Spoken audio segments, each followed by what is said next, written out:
Okay, thanks for joining us. And we are going to do our monthly webinar today. We're going to talk about marketing elder care, print, radio, and TV advertising, getting it right for increased lead conversion. So what you're going to want to do is get out your pen and paper because you're going to want to take notes on this one.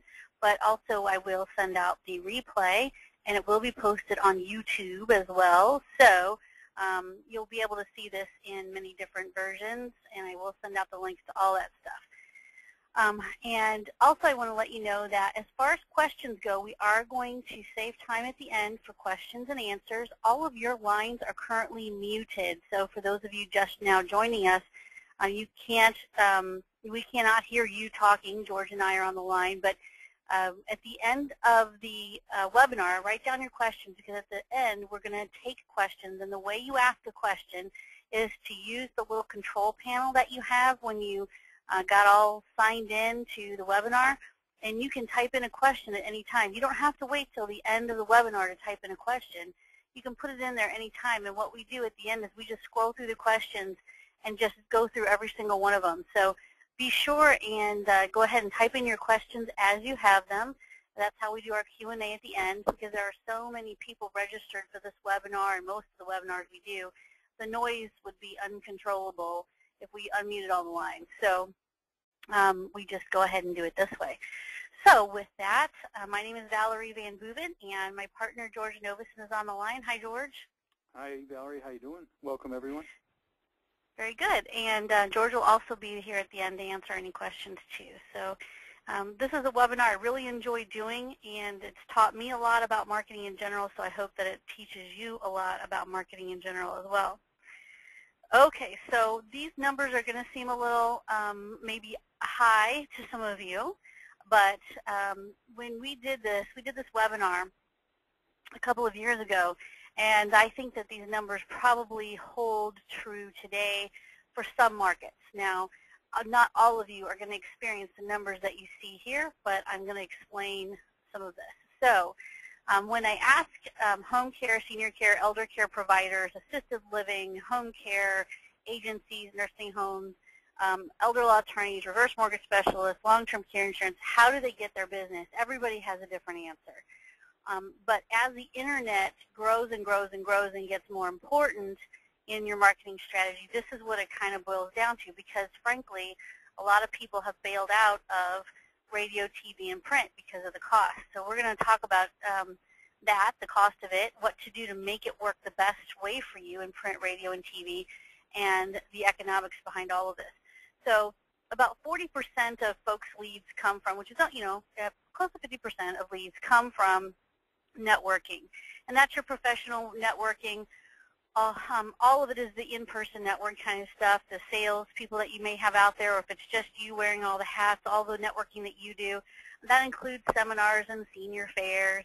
And so about 40%, I would say, close to half, sometimes even more than half of, these are just kind of average numbers, so sometimes more than half of your leads may be coming from your networking. And that's probably the cheapest and easiest, not easiest, I shouldn't say that because you really have to pound the pavement pretty hard, but probably the cheapest form of marketing that's out there. And you'll notice at the end of all of these little ways of marketing, all these little lists I have here, I have a message, and it says, fix your follow-up failure. Now, if any of you have been on any of the other webinars that I teach, I talk about follow-up failure all the time. We all suffer from it. I am no exception to that, but it's an ongoing process to make sure that you're fixing your follow-up failure. And so what that means is that whatever marketing path you take and however you're getting your leads, you need to make sure that the follow-up plan or the follow-up program that you set in place really is effective and really does work, and actually that you really do execute it, frankly, because people will put a plan in place, but they never follow through. So when I say networking, 40% of leads probably come from networking, that's if you fix your follow-up failure. So that means you need to send out those e-newsletters, you need to send out those thank you notes, you need to send out follow-up emails and make telephone calls. What is your follow-up failure? What is the most problematic for you? And whatever that is, have a goal to fix that problem and decrease your follow-up failure. So that's what I mean when I say fix your follow-up failure. Okay, internet. Now we have people all over the place. Some people say 10% of their leads come from internet marketing. Some people say half their leads come from internet marketing. It depends on if they're buying internet leads, if they're doing natural search engine results, if they are doing some combination of maybe pay-per-click and natural, if they've got a good Google Places listing, all those things. So what I talk about in internet marketing often in other webinars is that you need to fix your website. If your website sucks, then so does your internet marketing results. Your social media marketing, you need to pay attention to that and do it. Long gone are the days of I don't understand Facebook and I'm not going to do it. If you're not going to do it, you're not going to get leads. And in this economic environment, the reality is that any edge you can give yourself and your company, you need to take advantage of that.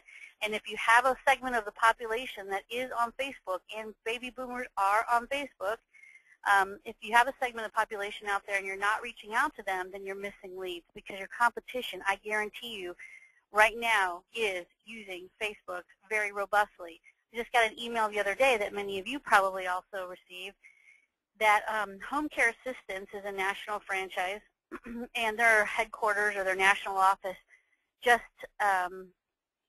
reached 5,000 fans on their Facebook page. Now that doesn't mean that they're getting a ton of business from Facebook just because they have 5,000 fans, but what that does say to everyone out there in the senior market is that there is a reason and a rationale for having a robust Facebook or a social media marketing plan. You should have one, and you should be executing it, and you should be continuously monitoring it and following up. And if you can't, you need to hire somebody who will. Search engine optimization.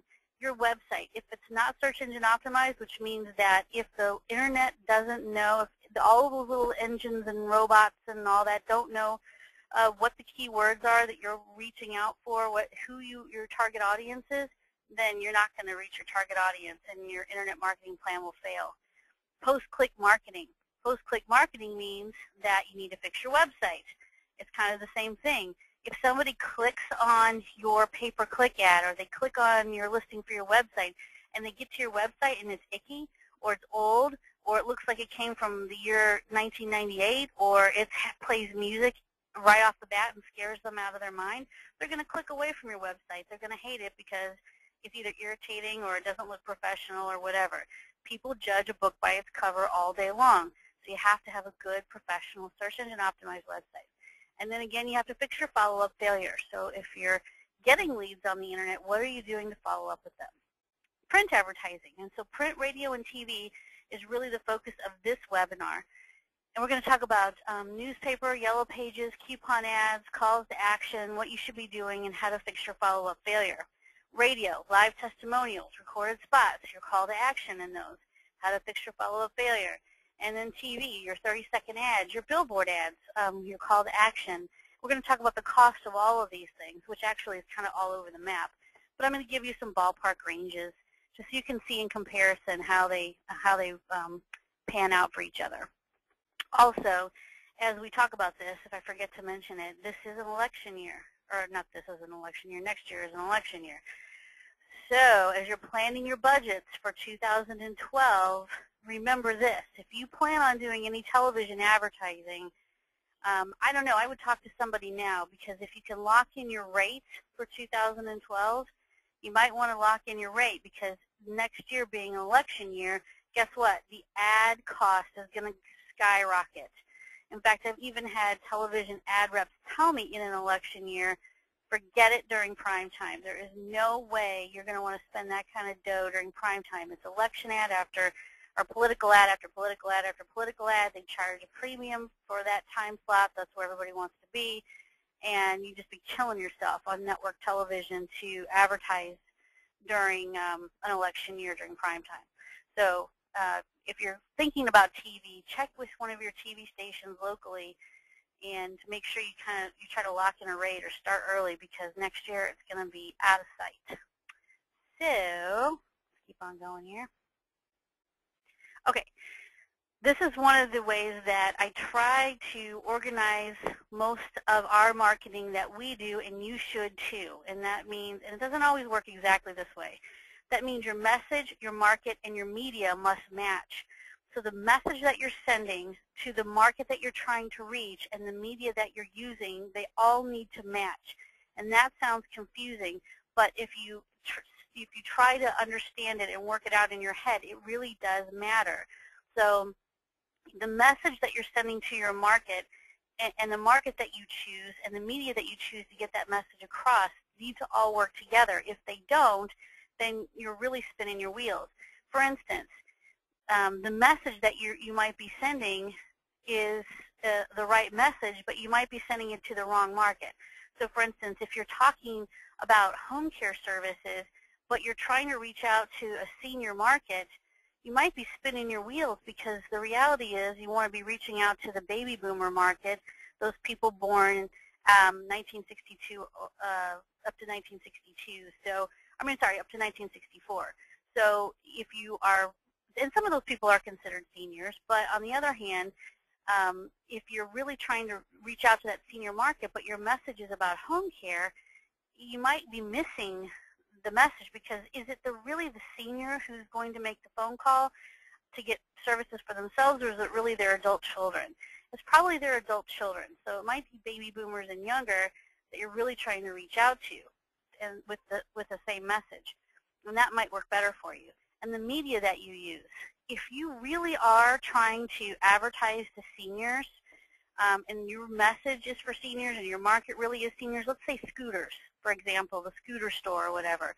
Television and radio, although internet's still important, but television and radio might be a better media to use than internet. I would focus more of my marketing dollars on maybe TV and radio, because, although I'm sure they spend a lot on the internet, because seniors are watching TV during the day, and that message resonates with them. So they're reaching out to the right market.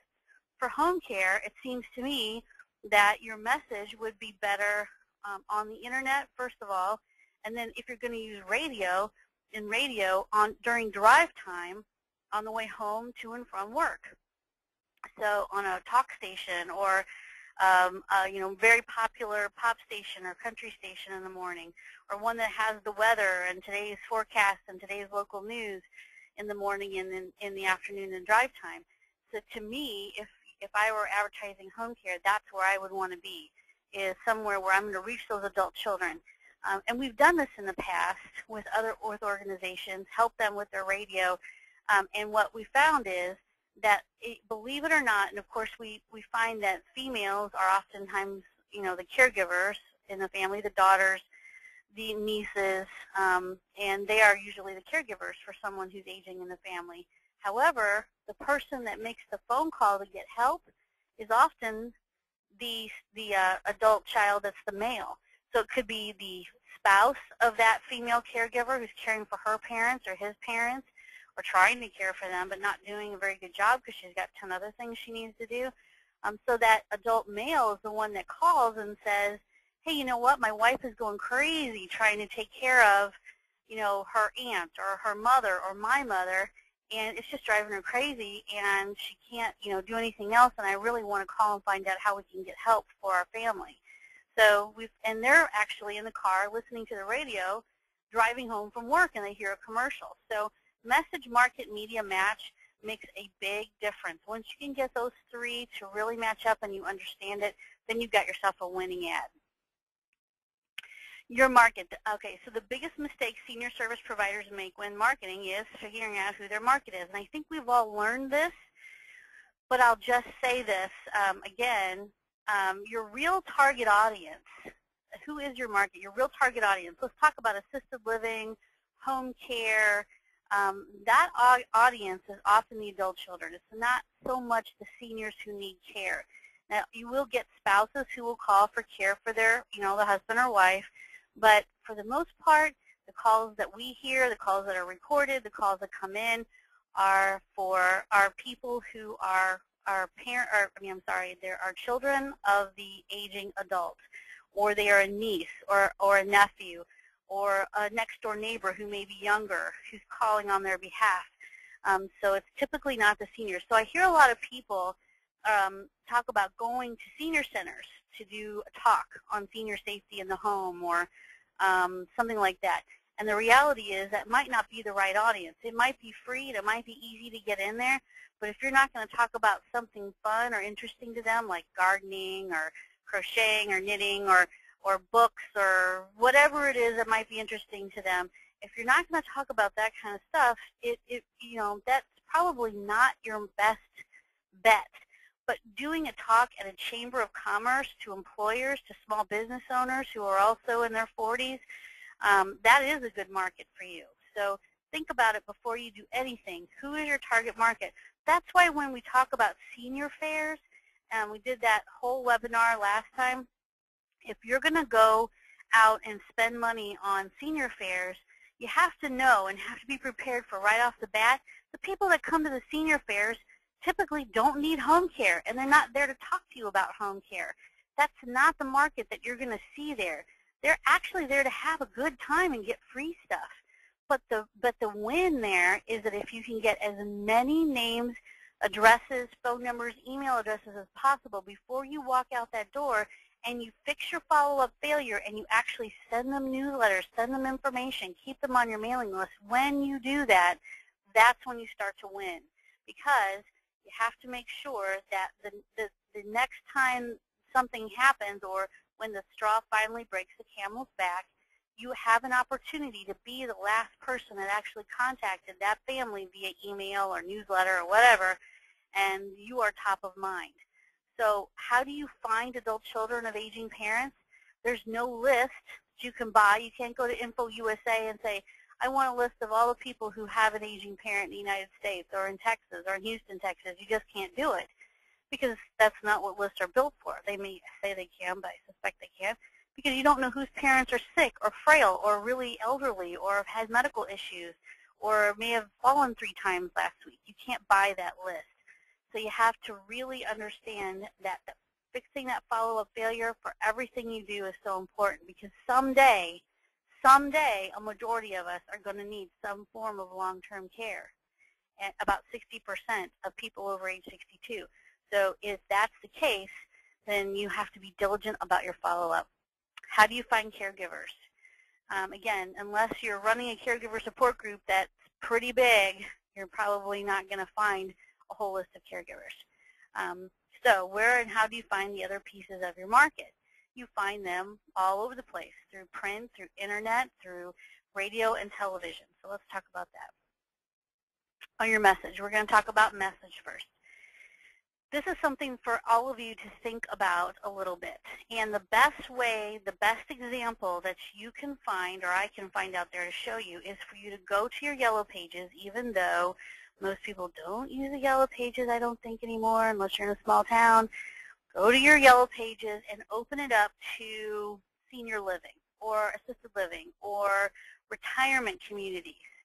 And look at the ads and look very carefully. Even look at home care. Look at home care in the Yellow Pages. And be real honest with yourself, because you are not your customers. So just pretend like you don't own a home care agency, or you don't own a retirement facility, or you're not a marketer. Just look at them with a clear a vision as you can, and read each ad out loud. And notice, or take a black marker or a highlighter or green highlighter or something, and highlight the words in the ads. I'm going to guarantee you that in 90% of those ads, they're all going to say just about the same thing. Park-like setting, activities and amenities, or great activities and amenities, or senior living at its finest, or we treat our customers like family, which could be a bad thing in certain families. But anyway, so you have to look at those and just look at how everybody says the exact same thing. Frankly, there are only so many ways you can slice home care, assisted living, long-term care, or retirement communities, or home care. You only can say so many things about it. There's not a huge amount of difference, although you believe that your care is better than any other facility or agency in town. It's hard to say that in words, so people have to experience it for themselves. So just look at the Yellow Pages ads or look at the websites that are out there on the internet and note how similar they all are and how they say a lot of the same things. That's called a platitude. And what I say to people is, let's lose the platitudes. We need to do something different. A platitude is like a given. So in other words, if you say senior living at its finest, well, no duh, really? Is it going to be senior living at its worst? No, it's senior living at its finest, just like all the other assisted living facilities and all the other retirement communities and independent living and senior living places all over town. It's always going to be senior living at its finest because they're never going to say it's senior living at its worst. That's a platitude, meaning that if you can say, oh, really, that chances are it's something that everybody says about there. Like in home care, we treat our clients like family, or we only select the best caregivers. Really? Well, I thought maybe you selected the worst caregivers. So think about other things that you can say. Lose the platitudes. Look at the Yellow Pages, and you'll see them all over the place. So here are the essential elements of your message. This is the way. This is a formula that works really well when you're trying to reach out in print. This is for print, radio, TV, and website. This works for all of them. So the formula is IF plus E plus E plus O equals new clients and money. So I'm going to tell you what that means. Okay, the essential elements of your message should be I for interrupt.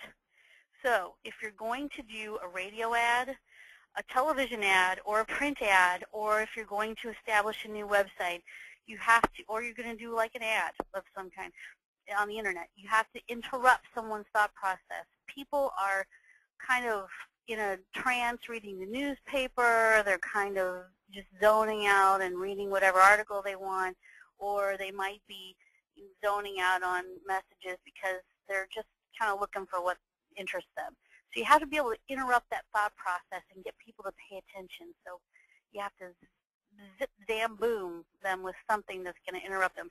We used to have a financial planner here in St. Louis who did a really good job of interrupting people with a headline. And he would do seminars every single month here in St. Louis at a local hotel, and he would just do seminars for seniors, just like you've seen 1,000 other financial planners do. And his headline for his ad in the newspaper, and he took out a quarter-page ad in the newspaper every month for this. And what he said was, his headline was gigantic, and in bold red type it said, "Don't go broke in a nursing home." Now, I don't know, I don't care who you are or what age you are, if you see that, that is an attention grabber. Don't go broke in a nursing home. Oh my goodness, people flock to those webinars. So that is an example of how to interrupt people. And then you have to do it with frequency.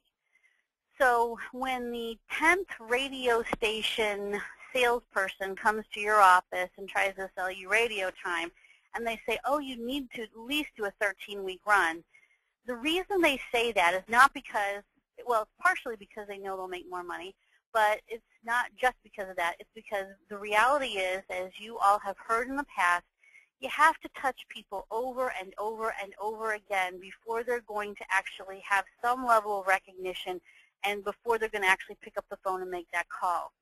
So, so frequency means that you have to run your ads over and over and over again. Running one newspaper ad will never, never, never, never, never, never prove to you whether it's worth its salt or not. You have to run the right newspaper ad, targeted at the right audience with the right message, and you have to run it frequently in order to test it. So that's the kind of stuff. For websites, you have to have the right message immediately, right off the bat, and you have to make sure that people see that website frequently on the first page of Google, so you have to be in several places. For radio, you can't just run one time a day. A radio ad that runs one time a day is never going to get you anywhere. It has to run several times during the day. Drive time in the morning, lunchtime when people are on break, drive time in the afternoon. I mean, it needs to run all the time. So, and then the next E is engage. So you have less than a second to interrupt somebody and get their attention, and then you have to engage with them. So the text or the message or the words or the visual, whatever way it is that you're advertising, has to engage them. And think about some of those Super Bowl ads, or think about some of your favorite commercials on TV. It may not be a product you're interested in, but you think that it's a great commercial because of it's funny, or because it's serious, but it gives a great message, or you just like the person in it, or you think that they did a really good job of getting the point across with a very few words. That's engaging. So no matter whether it's print, radio, or TV, you have to engage your audience really quickly. And in print, you do that with sub-headlines. With radio and TV, you do that with the words and the visuals that you choose. And then you have to quickly educate someone. So not only do you have to engage them to keep them reading, or keep them listening, or keep them watching, but you have to educate them a little bit. You have to give them some piece of information that is new to them, or they didn't already know. And then you have to make an offer. And that's what I see a lot of people missing and not doing. A free in-home consultation, folks, just let me be clear about this, is not an offer. That's a given. That's a platitude. That's what everybody does. Very few organizations in the world are going to charge for an in-home assessment. It's always a free in-home assessment. So wipe that one off the map. And you can keep it in there because everybody else does it, but you need to offer something else. You need to move the free line. Moving the free line means that offering a free in-home assessment is old hat. It doesn't work. Everybody knows you're going to get a free in-home assessment, and that's just a given. So move it. What else can you do for that person? What other things can you do to change that message and to offer them something more? Maybe you're going to give them 4 hours free if they sign up for 4 hours, or 8 hours free if they sign up for 8 hours, or maybe you'll do a free day of respite care, or a free evening of respite care, so that the adult children can go out to the movies and enjoy themselves. Move the free line. Do something that is going to capture the attention of people. Offer to give something away. Maybe you've written a book. Maybe you've written an ebook, and I'm going to show you all the different offers here in a minute. When you're able to put all these things together, then you get new clients. You have to interrupt. You have to do this with frequency. You have to engage, educate, and offer. And all of those combined make the ad worth its while. Okay, so what media promotes your message to your target market the most effectively? Do you follow the path that everyone else follows, or do you really know how to reach your intended audience? So if you put up a website that's, let's say, has the same exact iStock photo that 2,000 other home care agency or assisted living agency websites have, that means that that's the same thing that everybody else has, and it's the same messages, and it's the same, Intuit business website that you put up 2 years ago that you never bothered to change. Those kinds of things need to go away. If it's a radio ad, you need to say something of value. You need to hit their hearts and make sure they know why you're doing what you're doing in home care, assisted living, or maybe it's reverse mortgages or long-term care insurance. Hit them where it hurts so that they pay attention for a second. And I don't mean you have to do it in a harsh way. I mean just give them a message that makes them listen or pay attention. Okay, so, and don't follow the same path as everybody else. So when I talk about media, I talk about in print, we're talking about postcards, newspaper ads, flyers, event announcements, press releases, and yellow pages, which I'm not a big fan of because yellow pages are the old way of advertising, and you could save that money and switch it over to something else and get a lot more bang for your buck. Radio, AM, FM, live testimonials are recorded. Which ones should you do? Frankly, I prefer live testimonials. So what that means is that if you have a radio personality in your local audience who is well-liked and well-known by baby boomers, maybe it's someone on a news talk station, maybe it's somebody, maybe it's a DJ, like we have one here on the Oldies station. I don't even know if he's still around, but it used to be Johnny Rabbit.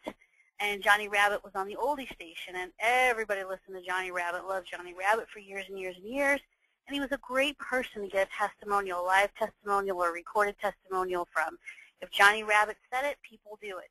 Today there are other personalities that might be like on talk radio or something that you could get them to do a live testimonial. The difference is between a live testimonial and a recorded is that the expense is tremendously different.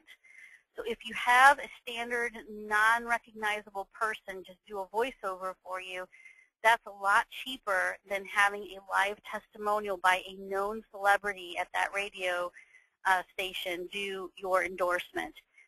Or even a recorded endorsement by someone who's well known is more expensive. And every time it runs, it's more expensive. So you have to kind of decide. But I can tell you this, if you have a personality in your area that people know, trust, or think they trust and believe in, then having them give you a live testimonial is worth gold. So whatever they're charging, it's worth more than that. Because people will do what they say. And it's so weird, but they really will. TV. You could do local TV, cable, 30-second ads, billboard ads. A billboard ad, most radio ads are 60 seconds, most TV ads are 30 seconds. And billboards in the TV world means 5-second ads. So I don't know if you've ever seen them because not all TV stations will do billboards, but all it is 5 seconds, and all you have time for basically is to say the phone number or say, scooter store, 555-5555. That's it. That's all you have. 5 seconds goes by just like that. So it's just a billboard. Just boom, it flashes up there, and boom, it's gone. You can do local, which is your local TV stations like NBC, ABC, CBS, or your Fox affiliates, and then cable. You can do all kinds of cool things with cable, and you can advertise all over the place with cable. And you can segment your advertisement even sometimes by zip code or county. So cable may be a more viable option for people and may be cheaper, by the way, than even local TV stations. Internet, we'll get to that, and we've talked about that in the past. Word of mouth is networking, and then seminars and senior fairs. So we've already talked about a lot of the networking, seminars and senior fairs, and some internet stuff. So let's look at what makes a great print advertisement. And this is going to apply to newspaper ads, postcard mailers, yellow pages ads, flyers, and seminar invitations. And we've already talked about the IFEEO, which is Interrupt with Frequency, Engage. So the interrupt is the headline in a print ad. The engage means you have to have great copy. What it says is so important. Educate the audience, which is more great copy, and then your offer. You need to have a free offer. And the result of that ad is trust, credibility, and new clients. And if anybody wants a sample of this format, after we get off here, you just have to email us, and I'll give you the contact information, and I'll send you a formatted. It's like an 8.5. It's an 8.5 by 11, so it's a full page of paper, but it gives you the formula kind of in a, I don't know. You can like work with it. It's a Word document, and it'll tell you where the headline goes, where all the sub-headlines go, how to write great copy. It's a really nice little sort of a map to follow, and you can have that. Okay, the headline and the offer. The headline has to be compelling, attention-grabbing, outside-of-the-box thinking. You have to feel it in your stomach kind of headline, like, don't go broke in a nursing home. Oh, my little clicker's not working. Okay. And it keeps the reader reading. The offer is, what I said before, not a free consultation. That's old and boring. You want to get the prospect to pick up the phone. And that's the same thing with your website. Anything you do in print, you should think about that in terms of your website. Get the prospect to pick up the phone. So what kind of new marketing ideas exist for senior service providers? And what I call it is established credibility marketing. And I haven't used that term in a long time, but it really does help if you have established credibility. So what that means is that you're proving to a senior or family member that they would be absolutely crazy to do business with anyone but you. If you can establish your credibility either online or in print or on the radio or on TV, that is because they've seen your ads, because they know that you advertise, they know that you have a great web presence, they know that you put tons of content out there, you blog post every week, you have community involvement. That's established credibility marketing. You can tell somebody, hey, you know what, just look us up on the internet. If you just type in home care, Austin, Texas, we'll be right there, and you can find us. Or just put in our website, and you'll see all our cool stuff. or you found us from the print ad, also you saw us on television. That's established credibility marketing, very important. It's providing information that's accurate, easily accessible, readily offered, and educational. This also applies to the way that folks should be answering the phone. We've had a lot of experience recently with recording phone calls of our clients for them to listen to. And they can listen to the MP3 recordings of the people that answer the phone in their offices. And I will tell you that without a doubt, this has been one of the most insane learning experiences of all time. The way we treat people when they're in crisis is not great.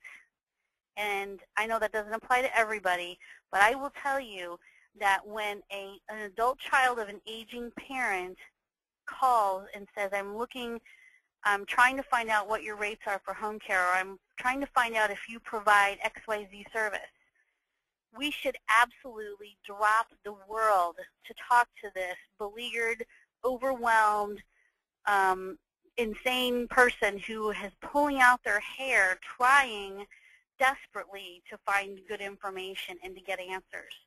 And if our staff that answers the phone, or if we as business owners aren't answering the phone in a polite and educated and I don't even know how to say this, answering the phone like, I don't know, let me have the owner call you back.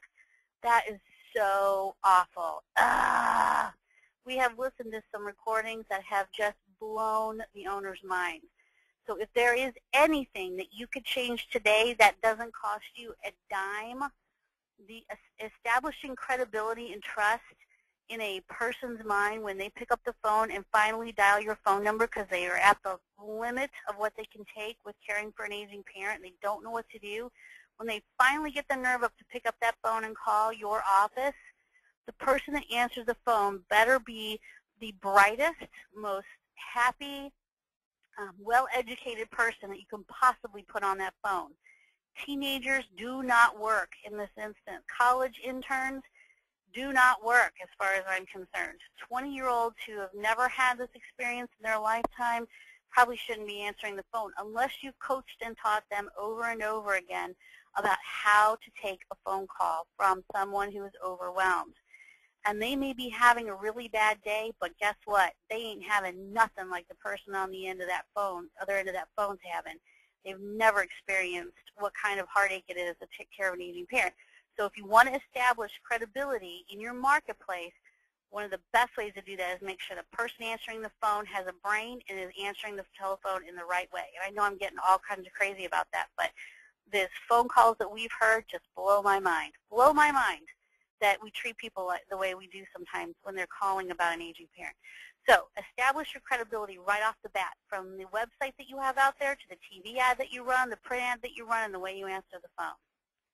And that's another, when I say prove to a family member that they would be crazy to do business with anyone but you, it really does start with all the things like our advertisements, our websites, and our TV and radio ads.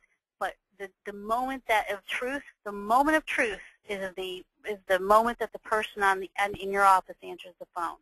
And that's when that person decides, based on the attitude and the information, the politeness of the person answering the phone, that everybody who's overwhelmed makes an immediate decision as to whether they would want to do business with you in their head. Okay, the free offer. The free offer should be AAOE, providing information that's accurate, easily accessible, readily offered, and educational. So what we usually do for folks is the free offer takes various forms. It could be free videos. Here, I think I have a list here. Here are the forms of free information for you. I'm going to read each one of these here and tell you how we do it.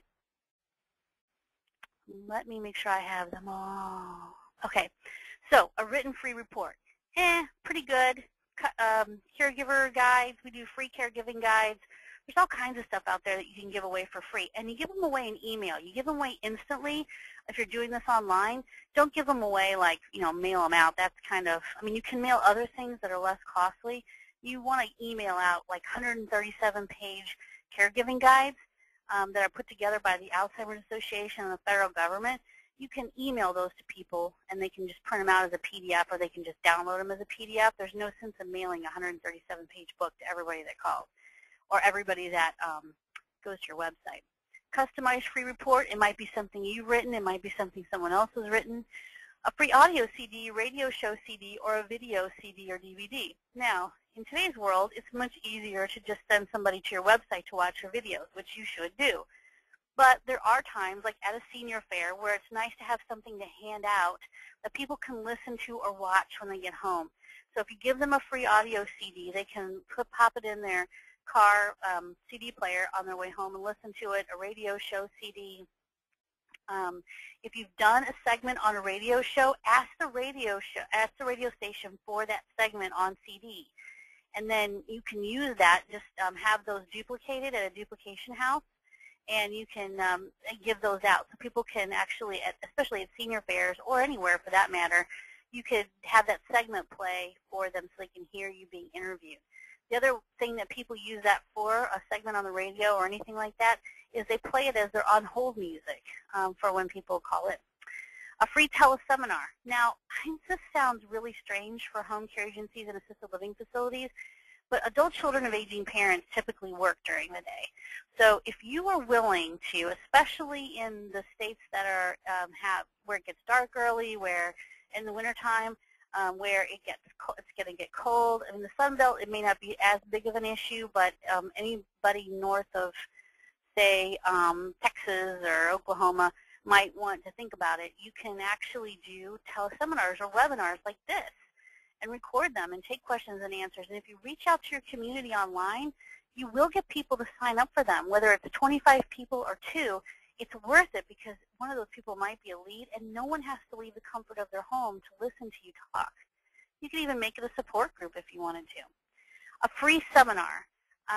You could do something in combination with another organization that's not your competition at a local hotel or a restaurant. And financial planners are known to do this kind of thing, but there's no reason why a home care agency and, say, a medical equipment provider couldn't get together and do something like that. A free booklet, a free ebook, a free newsletter or e-zine. We always do free newsletters because it's best for you to be in their email box once a month. A blog, which we do for all of our clients, a membership website, that's kind of reaching. A Vial of Life. We talked about Vial of Life last time. It's a wonderful giveaway. It is so nice because you're advertising. Because if you do it right, the magnets, the stickers that you give them for their Vial of Life has your information all over it. So you actually are advertising to them every single day in their own home, and or some combination of all of these. So there's all kinds of creative things you can do, and you should start thinking about it. So let's talk about prices, because I think it's important to understand what pricing looks like. Now, this isn't something I made up out of my head, so just so you know, you should budget around, and this could be lower if you're in an outlying area. If you're in the middle of Timbuktu, you may not come near this kind of pricing, but if you're in Chicago, St. Louis, Miami, New York, you could see higher or lower, or just, or the same pricing, probably higher. You should budget around $1,750 for creative development. This is for a radio ad, plus $3,000 to $6,000 per week over a 3 to 4 week test period for the initial media test. And I'll break down the numbers a little smaller for you. So remember, your budget or your expenditure might be a little less than this, but I'm going to show you the highs and lows here in just a second. One recommendation was to commit to a $20,000 media test, and this is for radio. If the test media delivers revenues at or above your break-even profitability, then you've gained significant learning and essentially a zero cost.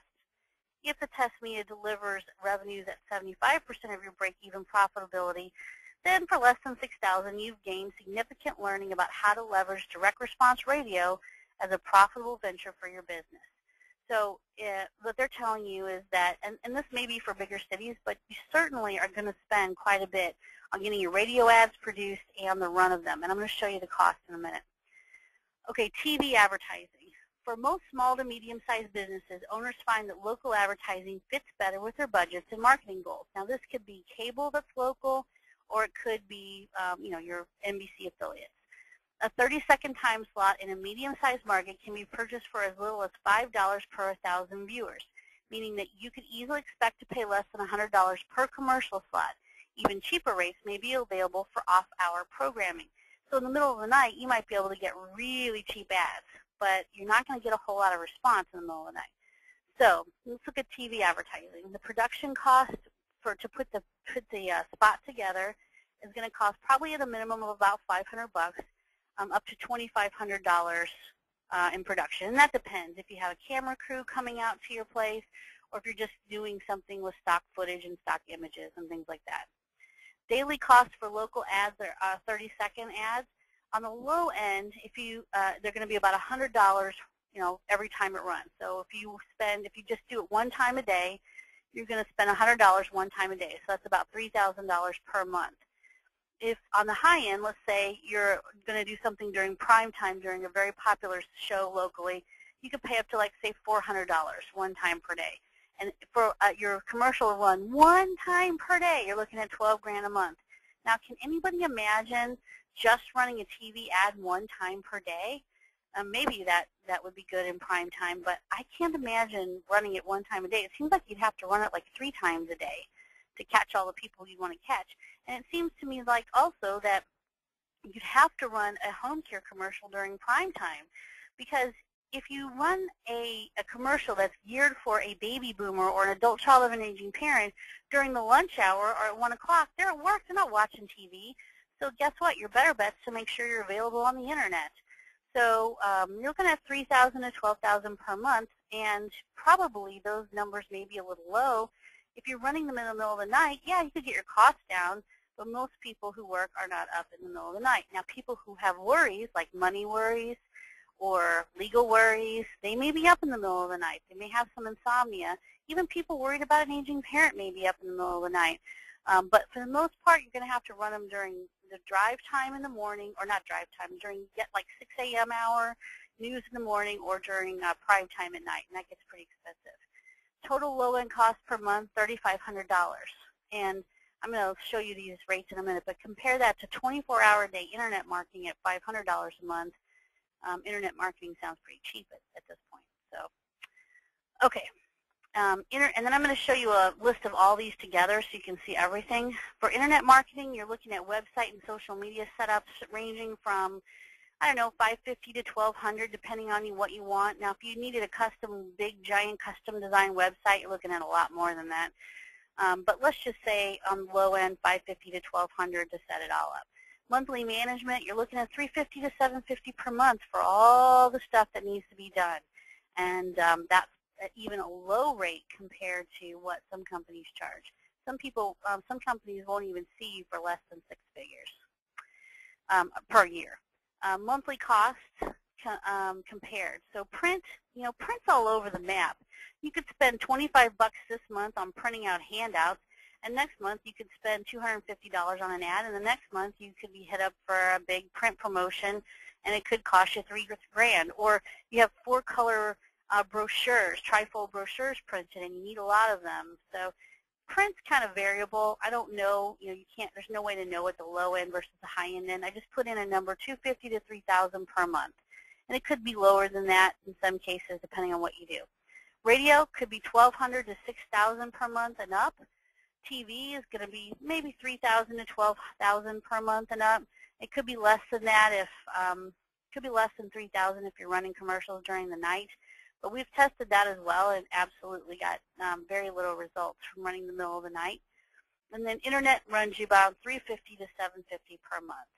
So those are the costs of everything, and just really ballparks, because if you're in an outlying area, everything's going to be lower.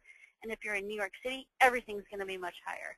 So just kind of ballparks. Okay, so now it's time for us to take questions and answers. And if you have a question, like I said at the very beginning, if you type it into the questions area, then we can go through all the questions. So look at your little control panel right now and type in any questions that you might have about marketing, and then we'll go through the questions and try to answer them. And if you're wondering if I'll send you the little sort of diagram that shows the map of how to do a print ad, I will absolutely do that for anyone who emails us. So you don't have to ask for it. I will do it. It's just a matter of sending me an email. We'll kind of get it all together at once. So questions and answers. If If you want an internet marketing analysis, we obviously don't deal in print ads, and we don't deal in radio and television anymore very much, although we've all had experience with it. If you want internet marketing analysis to see what's right, what's wrong, and how you can improve your situation to get more quality leads and cheaper than anything else out there, you can email George at ltcep.com, George at ltcep.com, and he'll do a free internet marketing analysis for you, sort of like a free in-home consultation. Or you can call us at 888-404-1513, 888-404-1513, and George will call you back. I probably won't, but George will. That's just kind of the way I roll. Does anybody have any questions? Let's see. George, do you have anything to add to all that? Was I way off on those numbers? I think I wasn't. Oh, no. In fact, what's happening is the internet numbers are moving up as more people adopt internet techniques, and it's very dependent on the competitiveness of your territory. That's the only thing I'd add to that, is that the numbers can be a lot higher if you're in a major metropolitan area and you have to break your way into the group that's appearing on the top of the search results. Absolutely. Yeah, people are getting it on the internet marketing thing. They're hiring companies all the time. And so if you want to get into the internet marketing game, it's not, let's see, how I can explain this. In 2008, I slapped up a GoDaddy Website Tonight website, and it's made me more money than maybe anything else I've ever done. Not really, but it really does good, I guess.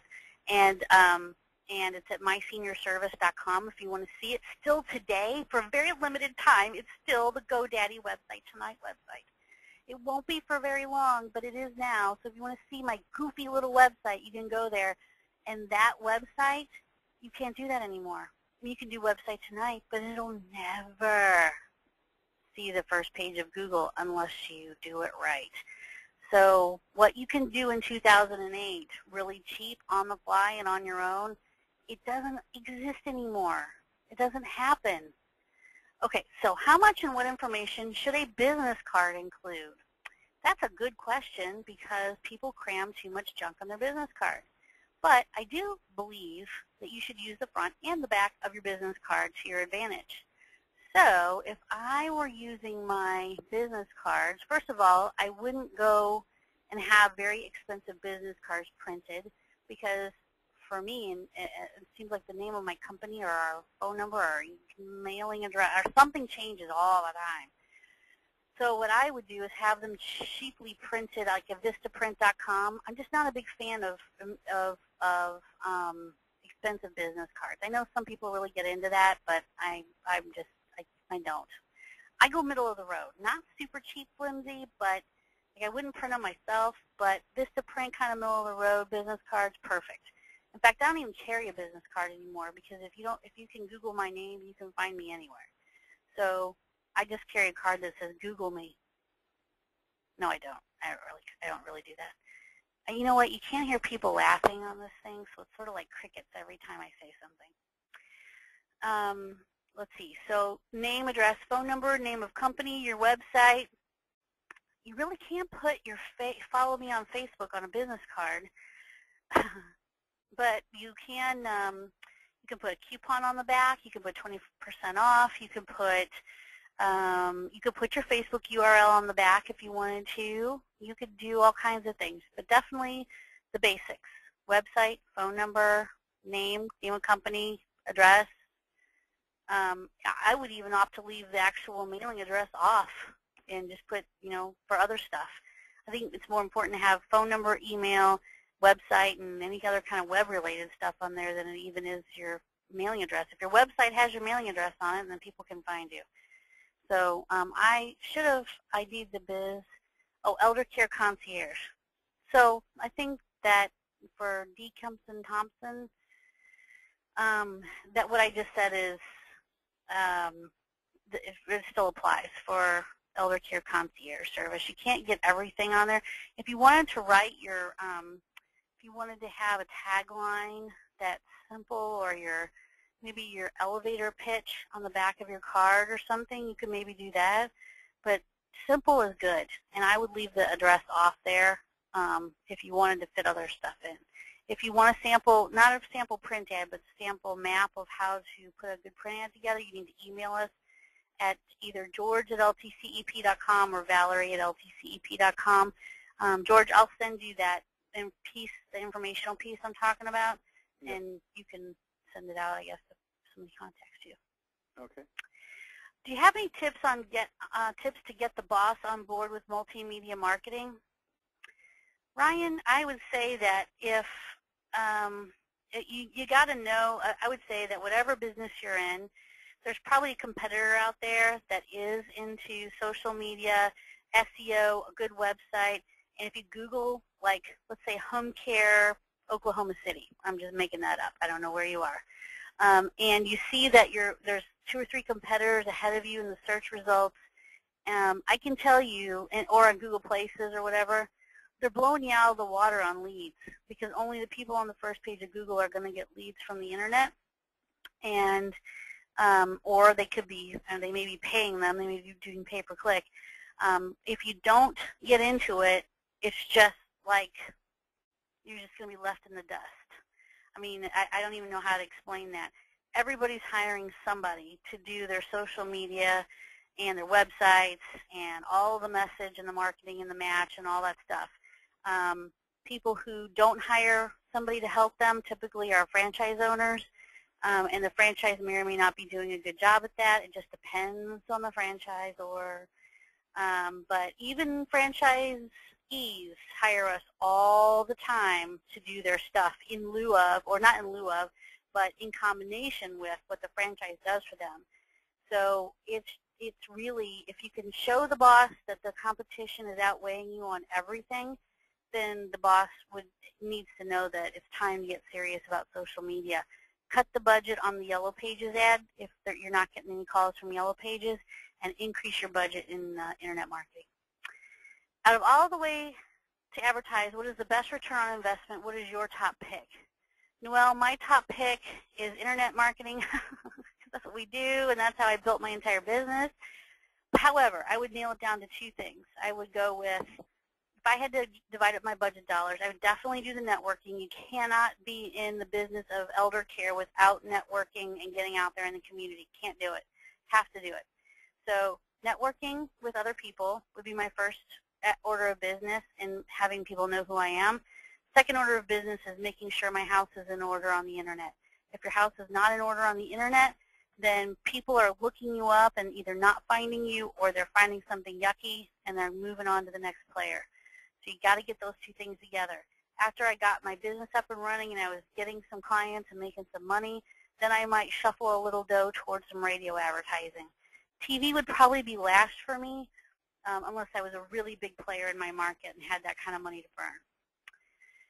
Obviously, as a new business, we have limited funds for advertising. With that in mind, what would you suggest be the biggest gain for a limited budget?